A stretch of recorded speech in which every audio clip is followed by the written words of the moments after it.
Sadness has been my fate since I was a young woman till this very day. I sometimes wonder if I was born under a shadow. The very day I brought life into this world was also the day life was taken from me.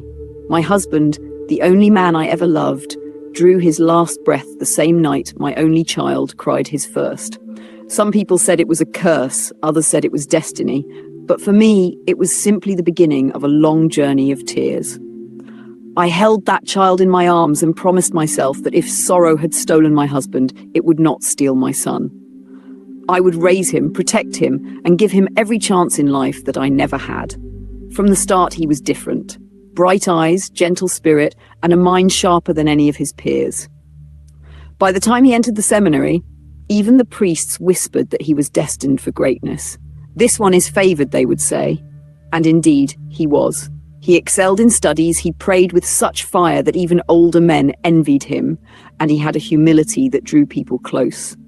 I would sit in church, watching him serve at the altar beside the bishop, and my chest would swell with pride. He was not just my son, he was my crown, my hope, my proof that my life of pain was not wasted. Everyone in the diocese knew him. The bishop treated him almost like a son of his own. He was the one called upon to assist at special masses, the one chosen to accompany the bishop to meetings that other seminarians could only dream of attending. His setmates would whisper, "He is the priest in waiting, the chosen one," and I, a poor widow who had struggled through market stalls and petty trading to pay his fees, believed I was finally seeing God's reward. But life, our life, has a way of turning joy into ash.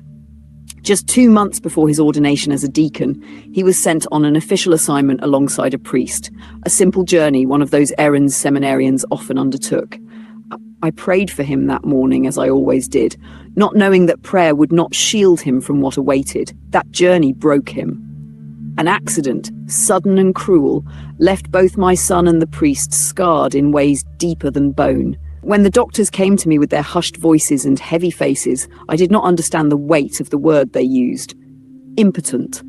At first I thought, well, what does that matter? He is to be a priest, not a husband. His body belongs to God, not to a woman. I did not know that in the laws of the church that word was a death sentence to his dream.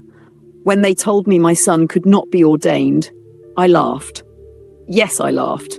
Not because it was funny, but because it sounded so foolish to my ears. "What do you mean?" I asked the bishop's secretary, my hands trembling. "This boy has been serving since he was a child. He has studied, prayed, fasted, obeyed. He is 2 months away from ordination, and you tell me it cannot happen. For what reason?" The bishop himself called us in. I will never forget that day. My son stood beside me, pale but determined, his cassock hanging loose from the weight he had lost after the accident. He bowed as always, showing respect, but his eyes carried a question that only a father could answer. "My son," the bishop began, his voice soft but firm, "what happened to you on that journey has changed many things. You must understand, the church has laws. The doctors have confirmed that you are impotent. The law of the church does not allow a man with this condition to be ordained." I gasped, covering my mouth. My son stood frozen, as if a thunderbolt had struck him. Then he spoke, his voice shaking. "But father, it was while serving you that I travelled. It was in service of the church that I met this accident. If God permitted it, should it now disqualify me from serving him fully?" The bishop sighed, as though his heart too was heavy. "This is not my personal will, my son. It is the will of God, expressed through his church. You will always remain loved, but you cannot proceed to ordination." I watched my son's lips tremble, but he did not cry. Instead, he asked one question that burned in my ears. "And what of Father Emmanuel, the priest who was with me in the accident? He too was declared impotent, yet he continues to say Mass, to hear confessions, to serve. Why him and not me?" The bishop closed his eyes for a moment, then answered, "Because he is already a priest. The law is different for him. Once a man is ordained, he remains a priest forever. Like Melchizedek of old. Nothing, not even this, can take that away." That night, my son did not eat. He sat alone in his room, staring at the crucifix on the wall. I sat by the door, listening to his whispers. "So my service, my sacrifice, my years of labor mean nothing? Am I now cast away like chaff?" His friends from the seminary came to comfort him, but it only deepened the wound. He watched them prepare for ordination while he was told to pack his bags and return home. I could see the light fading from his eyes. The same church that once lifted him up now told him he was not worthy, not because of sin, but because of a body broken in service. It was like watching a flame slowly smother under ash. The day his set was ordained deacons, my son did not leave his room. He stayed curled on his bed, clutching the rosary I gave him when he first entered seminary. I heard the bells ringing from the cathedral not too far away, the joyful songs of Come Holy Ghost drifting into our compound, and each note pierced me like a knife. That was supposed to be his day. That was supposed to be our celebration. When his mates returned later in their fresh white vestments, carrying the joy of their new title, they came to visit him. They hugged him, they prayed for him, they tried to smile away the awkwardness. But I saw it in his art like a stranger among them. He forced a smile, but the moment they left, his shoulders slumped and tears ran silently down his cheeks. He did not want me to see, but I did. A mother always sees. For months, he sank deeper into himself. He no longer sang in the mornings. He no longer teased me at the dinner table the way he used to.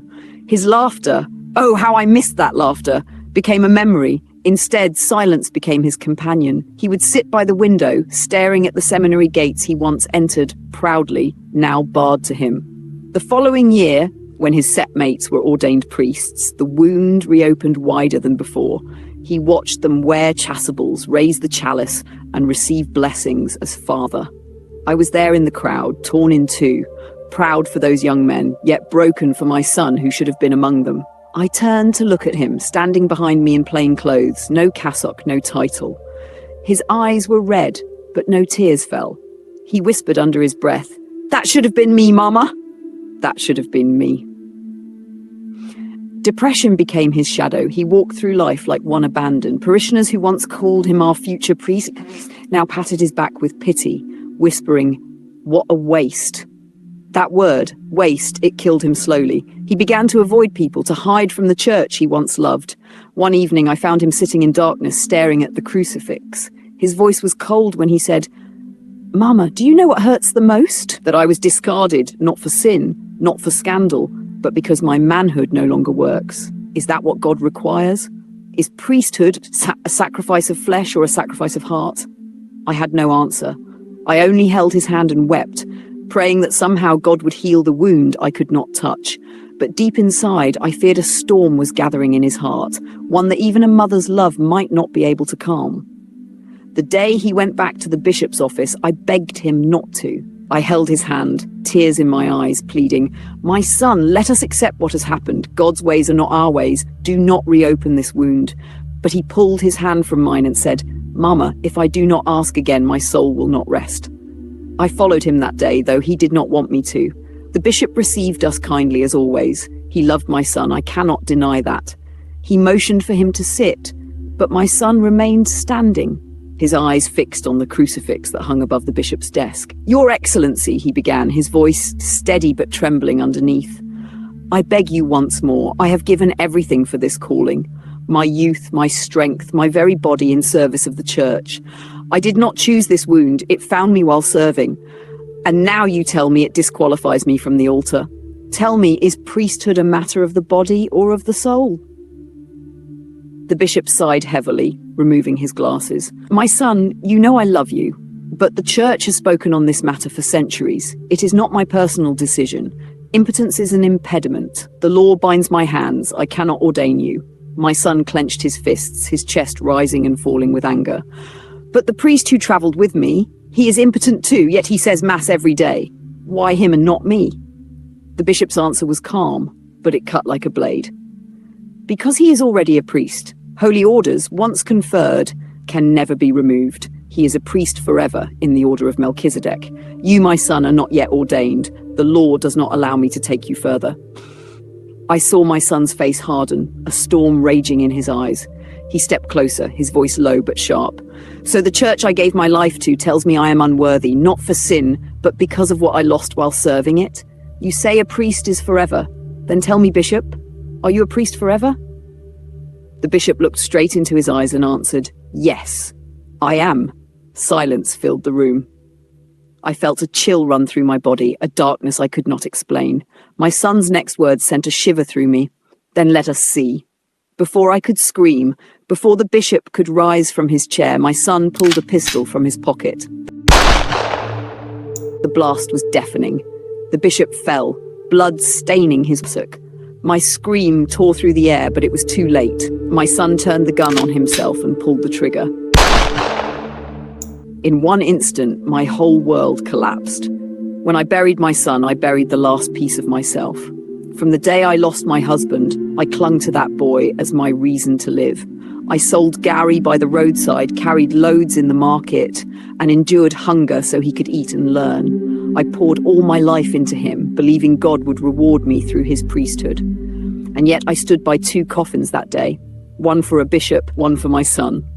2 servants of the same church, lying cold because of a law I still do not understand. People whispered when they saw me. Some said my son was cursed. Others said he was a murderer, not fit to be mentioned among the faithful. And yet these same lips once praised him as the chosen one. Where did their love go? Where was their compassion for a soul broken by rejection? I sit here now, in the silence of my small house, asking questions that have no answers. The bishop told him he could not be ordained because he had no manhood left to offer, that the law of the church forbade it. But tell me, is priesthood not a sacrifice of the heart? Was it Christ who made that law, or was it men? If the apostles themselves were chosen not for perfection but for their hearts, would Christ have turned away my son because of a wound in his flesh? They said to me, it was the will of God. But what kind of will is it that raises a boy to the heights of promise, only to dash him against the stones of despair? Was it truly God's will, or the church's fear of breaking tradition? I am only a woman, unlearned in theology, but I know this: my son loved God with all his heart. His whole youth was poured out on the altar of service. And yet another question haunts me more than the rest. If he truly loved God, would he have had the heart to pull that trigger? To kill his bishop, his father in faith, and himself? Was that the act of a servant of Christ, or the act of a soul broken beyond repair? I do not excuse what he did. My heart bleeds for the bishop's family, for the church, for the scandal left behind. But my heart bleeds most for my child, the boy who once carried incense, who once raised candles high in mass, who whispered prayers for me at night. Perhaps heaven will answer what earth cannot. Perhaps God, who sees all hearts, will judge him not only by his final act, but by the years he spent longing to serve. As for me, I remain a widow with empty hands. I lost my husband the day my son was born, and I lost my son the day he died. Sadness has been my companion since my youth, and it will follow me to my grave. But still, I cling to one hope, that God, in his mercy, will console me, and that somewhere beyond this world, my husband and my son are waiting for me, free from the laws of men, known only by the love of God.